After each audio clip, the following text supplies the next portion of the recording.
खुशामदीद नाजरीन, आप देख रहे हैं हिंदुस्तान डेली के लिए मुंबई से ब्यूरो रिपोर्ट। नाजरीन, इससे पहले कि खबरों में आगे बढ़ें, आइए नजर डालते हैं आज की 3 बड़ी हेडलाइंस पर। मुंबई की हवा हुई जहरीली, 5 साल में वाहनों की संख्या में हुई भारी वृद्धि, बढ़ सकता है खतरा, बढ़ते वाहन प्रदूषण की बड़ी वजह। शराब के पैसे न देने पर उत्तर भारतीय युवक की हत्या, डीजे की धुन में दब गई चीख की आवाज, पुलिस ने आरोपी को किया गिरफ्तार। बीजेपी ने बनाई रणनीति, लोकसभा चुनाव में नए चेहरों पर दाव, दोनों दलों में जारी है मंथन। दक्षिण मुंबई से अरविंद सावंत के खिलाफ राहुल नार्वेकर।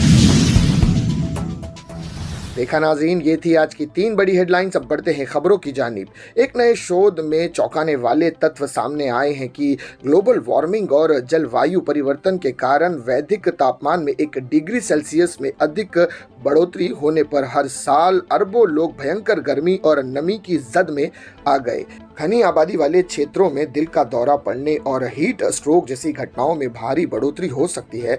इस समस्या से घनी आबादी से घिरी मुंबई भी अछूती नहीं रहेगी। मुंबई में पिछले 5 साल में वाहनों की भारी वृद्धि हुई है, जिससे निकलने वाले धुएं ने उत्सर्जन से बड़े पैमाने पर प्रदूषण फैला रहा है। पार्टिकुलेट मैटर और NOx उत्सर्जन में वाहन बहुत बड़ी भूमिका निभा रहे हैं, जिससे शहर की आबोहवा जहरीली होती जा रही है। मुंबई जैसे अंतर्राष्ट्रीय शहर में वाहनों की खुली संख्या 4.19 करोड़ से ज्यादा हो गई है। यह संख्या महाराष्ट्र के वाहनों की कुल संख्या का 10.3% हिस्सा है। वर्तमान में हर सोसाइटी और गली मोहल्ले वाहनों से भरे पड़े नजर आएंगे। पार्किंग की समस्या विकराल रूप धारण करती जा रही है। मुंबई में पेट्रोल और डीजल से चलने वाले वाहनों की संख्या अधिक है। वाहनों से वायु और ध्वनि प्रदूषण फैलता है। वाहनों के कारण धुएं और कान उगते हैं जो हवा को दूषित करते हैं।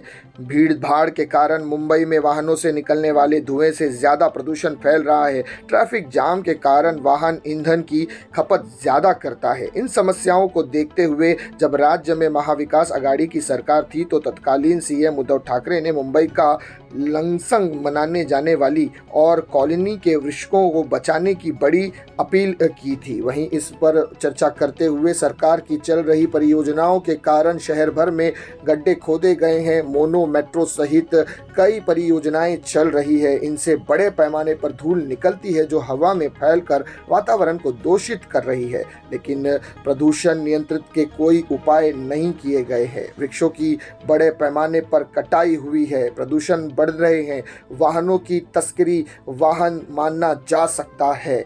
और इसी विषय पर बात करते हुए BMC प्रशासन हर मोर्चे पर विकल्प लगा रही है। मुंबई की हवा अन्य शहरों की तुलना सबसे खराब हो गई है, जबकि BMC प्रशासन सिर्फ उपाय योजना बनाने में ही मशगूल है। मानपा में पिछले अनुभवों से कुछ नहीं सीखा है। तो ये थी नाजरीन अब तक की पहली बड़ी खबर। बढ़ते हैं दूसरी खबर की जानिब। थाने शहर के रामनगर रामवाड़ी में शराब के लिए पैसा नहीं देने पर एक उत्तर भारतीय युवक की चाकू घोंपकर हत्या कर दी गई है।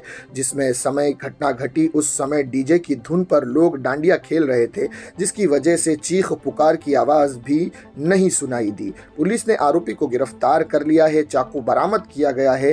रामनगर के रामवाड़ी मातोश्री आश्रम के पास वन विभाग की जमीन पर पंडल बांधकर नवरात्र उत्सव का आयोजन किया गया था। रात को 12 बजे तक डीजे बजाने की अनुमति मिली थी, लेकिन रात के 1:30 बजे तक डीजे बजता रहा। इस बीच हनुमान मंदिर के स्थित शिव शंकर चाल में रहने वाले युवक विजय विक्रम आदित्य चौहान रात के 1 बजे के करीब लगभग पेशाब करने के लिए जा रहा था। तभी उसी इलाके में रहने वाला सनी धर्मवीर वैद उसे शराब के लिए पैसे मांगने लगा। न देने पर पेट में चाकू घुसा दिया। चीख पुकार को सुन कुछ लोग मौके पर पहुंचे। आरोपी को लोगों ने वहीं धर दबोच लिया, कुछ ने उसकी पिटाई भी की।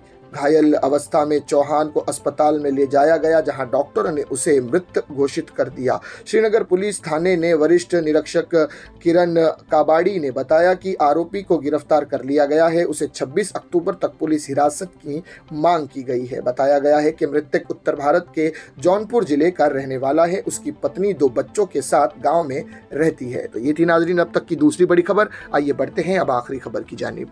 आगामी लोकसभा चुनाव के लिए बीजेपी ने कमर कसते हुए अपनी जोरदार तैयारी शुरू कर दी है।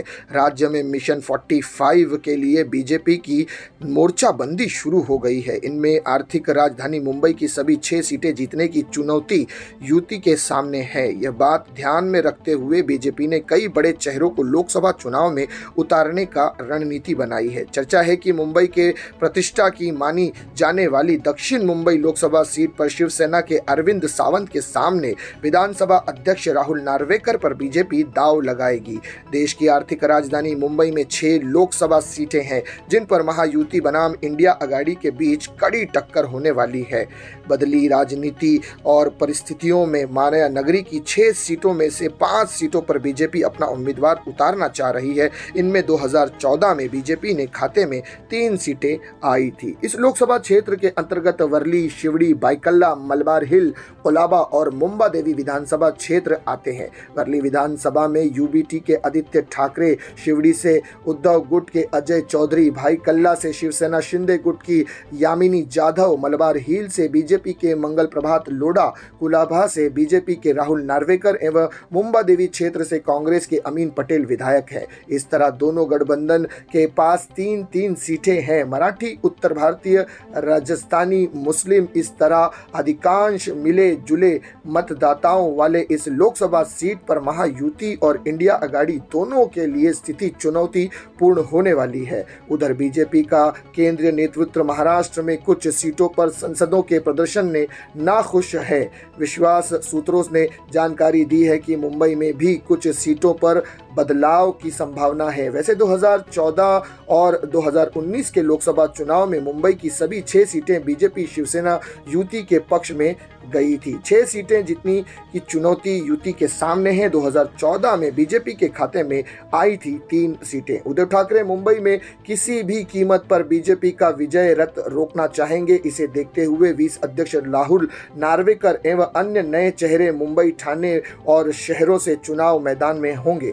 पिछले दिनों बीजेपी के मुंबई अध्यक्ष आशीष शेलार ने कहा था कि दक्षिण मुंबई से अरविंद सावंत को हराना हमारा मुख्य लक्ष्य होगा। उधर उद्धव ठाकरे ने भी पूर्व केंद्रीय मंत्री अरविंद सावंत को ही दक्षिण मुंबई से उम्मीदवार बनाने के संकेत दिया था। हाल ही में उद्धव ठाकरे ने दक्षिण मुंबई लोकसभा सीट की समीक्षा की है, जिसमें उद्धव ठाकरे ने कहा कि हमने 2019 में दक्षिण मुंबई जीता था और 2024 में ही ये सीट हमारे पास होगी। सांसद अरविंद सावंत उम्मीदवार होंगे, इसीलिए ठाकरे ने पदाधिकारियों को काम पर जुटने का आदेश भी दिया है। दक्षिण मुंबई लोकसभा सीट के अंतर्गत आने वाली 6 विधानसभा में इस समय महायुति और एमवीए दोनों की ताकत बराबर नजर आ रही है। तो ये थी नाज़रीन अब तक की तीसरी बड़ी खबर, जिन पर तफसील से बात की गई। इसी तरह की खबरों के लिए हमारे चैनल को सब्सक्राइब कीजिएगा। मैं सिराज शेख, हिंदुस्तान डेली से फिर मिलूंगा किसी अगली खबर के साथ। तब तक के लिए जय हिंद।